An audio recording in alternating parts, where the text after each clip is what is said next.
Number 122, the snow job.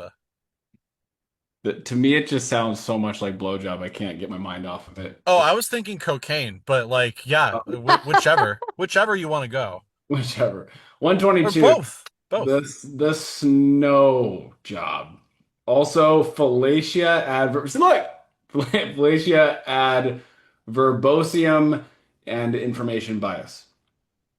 A fallacy of logos, proving a claim by overwhelming an audience, snowing them under with mountains of true but marginally relevant documents, graphs, words, facts, numbers, information, and statistics that look extremely impressive, but which the intended audience cannot be expected to understand or properly evaluate. This is a corrupt argument from Logos. See also lying with statistics. The opposite of this fallacy is the plain truth fallacy. So showering with a whole bunch of basically like here's 15 things that are not easy to understand is it like let me let me double check.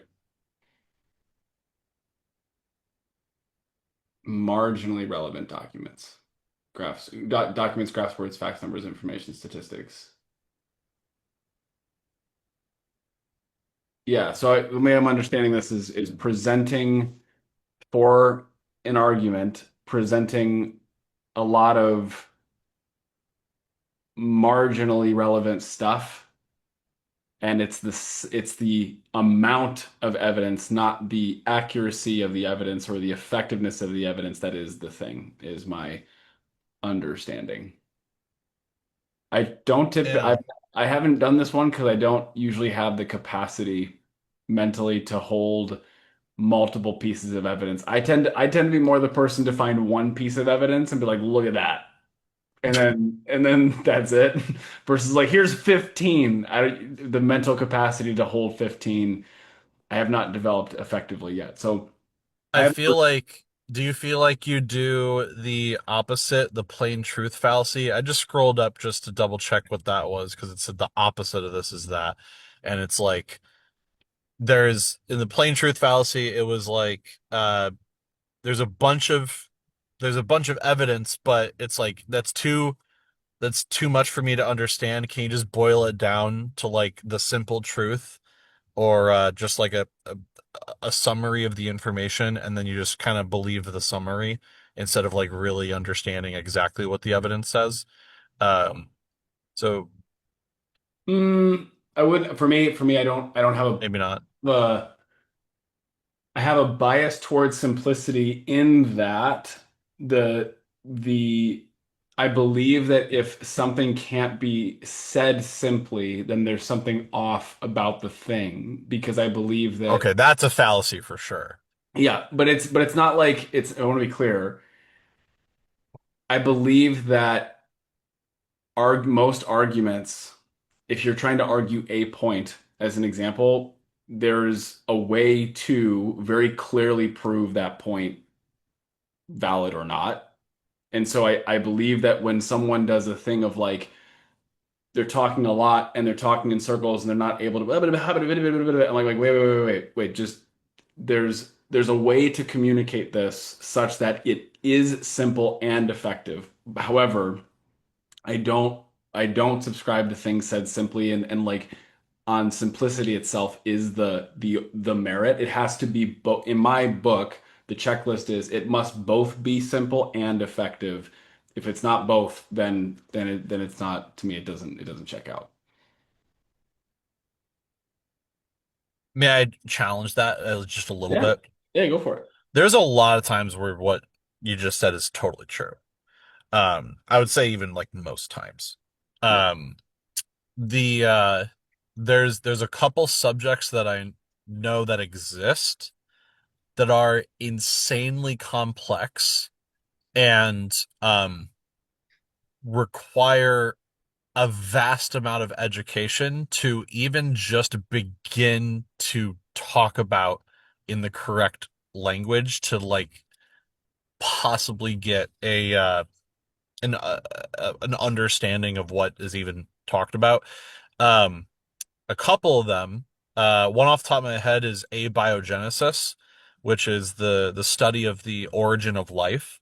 Um, I feel like evolution itself is at least simple of enough of an example that you can like break it down, but the origin of life requires knowledge of chemistry, biology, geology. It's like so many different fields needs to all be an expert in order to like grasp what is actually going on. Um, and it's far more complicated than I could have imagined.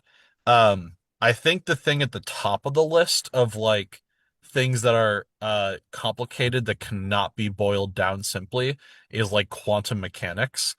Um, you basically need to be like a mathematician and understand um uh oh God, what is you need to understand chemistry as well as I want to say quantum physics, but that's just saying the same thing. Uh, I I forget what it is. Like, for instance, quantum physics, and also, in a separate note, quantum physics. Yeah. Uh, classical physics. I don't know. I mean, just I guess that's my point is that I don't even know the language to even begin to discuss why quantum mechanics is so hard to understand. And what I think the general public knows of quantum mechanics is what science communicators have been able to boil down into simple terms, but even they will say like this is a stupidly gross oversimplification. Um, but yeah, it's the more you look into it, the more you're like, oh my God, this is so complex that I cannot begin to to get a grasp on this. Um, so I would say that's probably one of the things that kind of breaks that like I would love it to be simple. Like general relativity, really simple. Or I should say relatively simple. Um, but uh but quantum mechanics. Oh my God. If anyone says they think they understand quantum mechanics, they don't understand quantum mechanics. They're on the Dunning-Kruger effect of Mount Stupid. If they think they understand quantum mechanics. Just because you heard it put simply from a science communicator doesn't mean that you actually understand it. Um, yeah. But I would say for the most part, what what your statement was true. That most things should be able to be broken down simply, and effectively. But there are certain subjects that unfortunately, um, the only true grasping way is extremely complex. Um, Yeah, and to me, it's more of like in communication, not always, and of course, barring certain subjects like the ones that you're describing.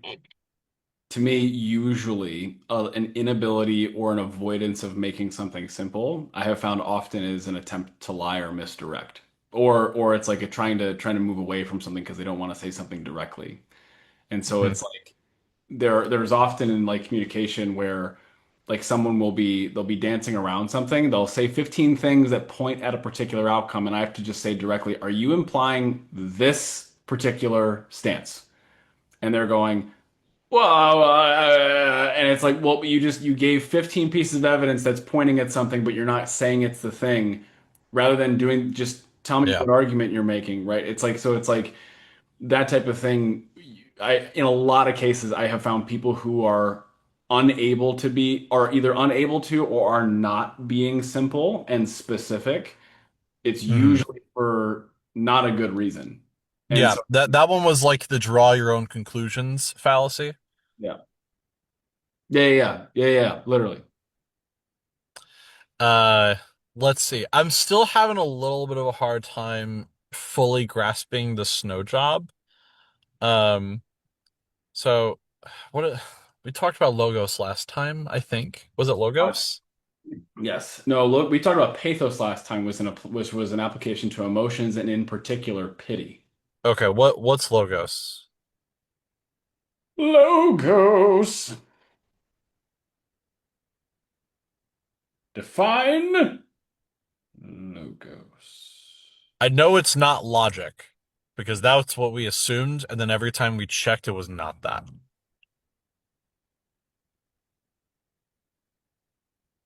mm.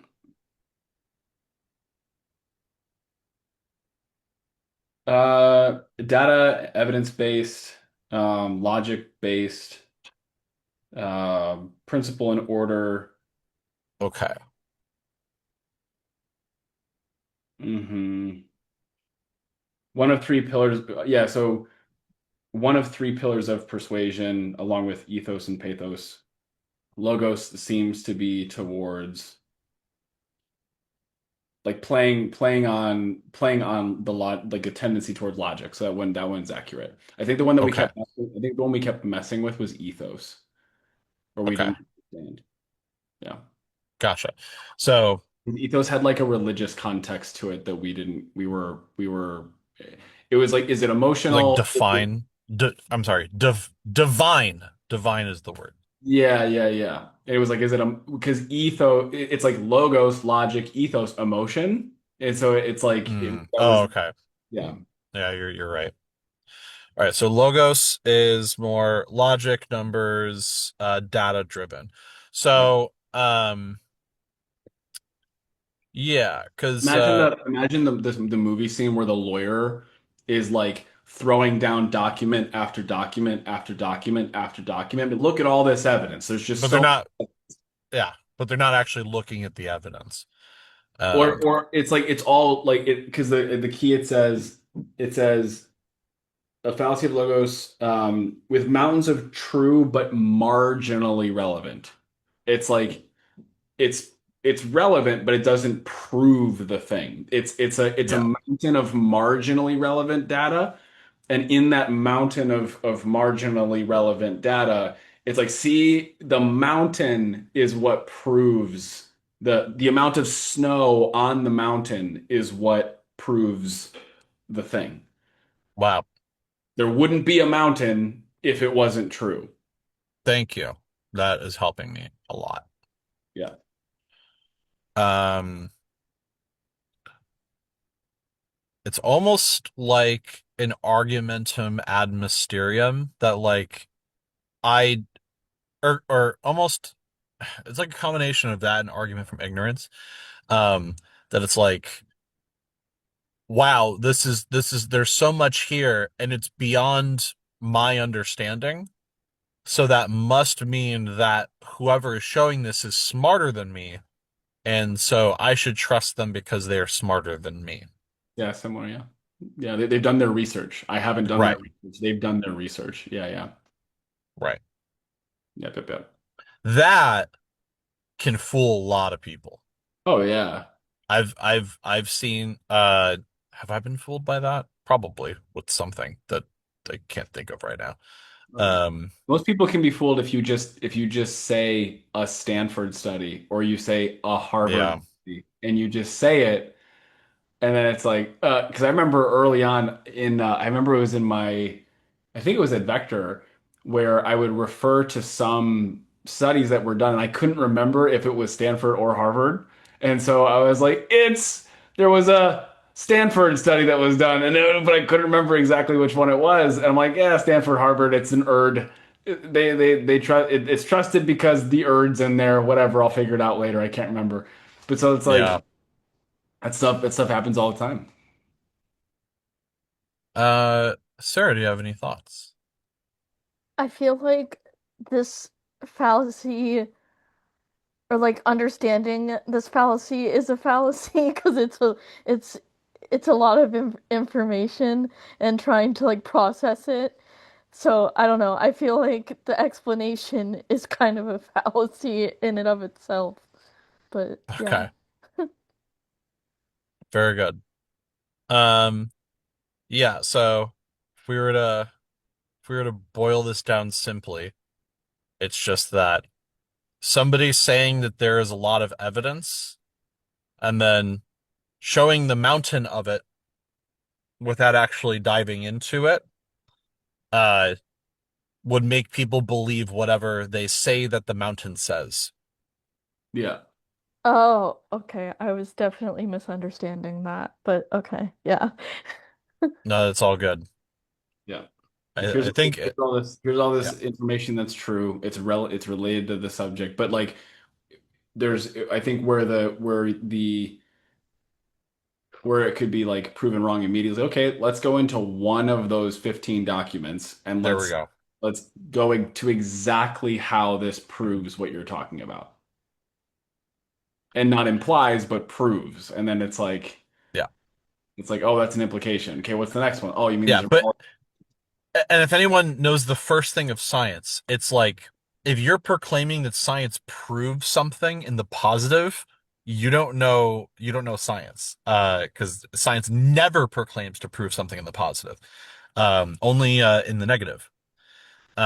So I see this, I don't know if it's exactly this fallacy, but on the line, like sometimes when at least on the shows when they kind of more heavily talk about religion, um mm, sometimes people will like call in and be like, I can prove that God exists, and like they'll give all this like evidence for like why they exist, but then they like won't explain.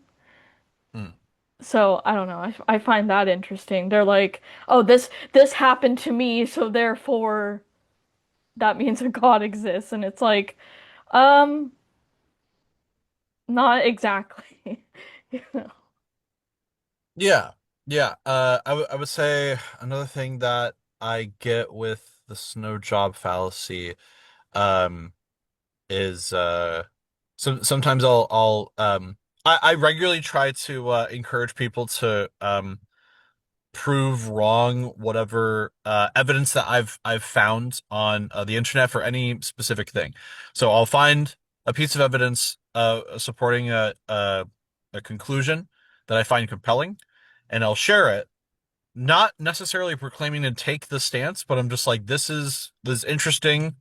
Uh, this says this, and I do that because I want people who disagree with it to comment and say, not so fast, and then share what they have to say. And a lot of times I've been convinced of the contrary of whatever I shared.